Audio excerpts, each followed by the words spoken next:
nasi rabu free. Oh, Assalamualaikum. Dah habis makan ke? habis makan Alhamdulillah. Makanan semua best. Tapi satu pakcik nak komplain. Tisu tak ada. Patut buat tisu gantung. Tisu tak ada. Mereka semua cari tisu. Okey, sebenarnya pasal tisu ni, kita ada isu sebelum ni. Ya ke? Tisu kita sediakan dekat vendor masing-masing. So macam pakcik makan kat nasi lemak, kita sediakan kat Sini vendor. vendor masing-masing ada ni. Nasi lemak satu aja. Itu yang terbaik. Saya pun ambil kat dia tu. Yang lain tak ada tisu. Tak ada tisu. Tapi tak apa. Makanan is alright. Very nice. Alhamdulillah. Harga okey tak? Harga?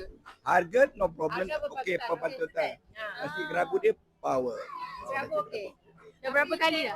Saya dah sini masuk 2 kali. Dah 2 kali. 2 kali. TO dia worst. Tak ada TO. Kenapa? Tak sedap, pekat dengan tak ada rasa apa TO dia. TO 5 lemon.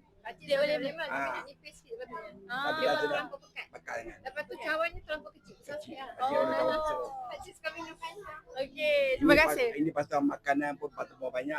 Esok next time kita try yang lain pula kan. Ya, betul. Kita ni satu-satu. Sakit je tak ada lagi dah. Lain ya kali. ke? Tapi dah kenyang. Lain kali dah kenyang. Terima kasih kenyang. Apa dia memang serbaik. Alhamdulillah. Okey. Terima kasih disebabkan akak dengan abang sudi bagi feedback. Diana nak share rezeki. Dia. Okey, kita nak bagi makan nasi rabu free. Oh, Okey, so ni ada 2 voucher. Okey. Boleh datang anytime. Just tunjuk je. Okey, terima kasih. Okey. Alhamdulillah. Alhamdulillah, terima kasih banyak. Okey. Thank you biasa. Assalamualaikum. Salam.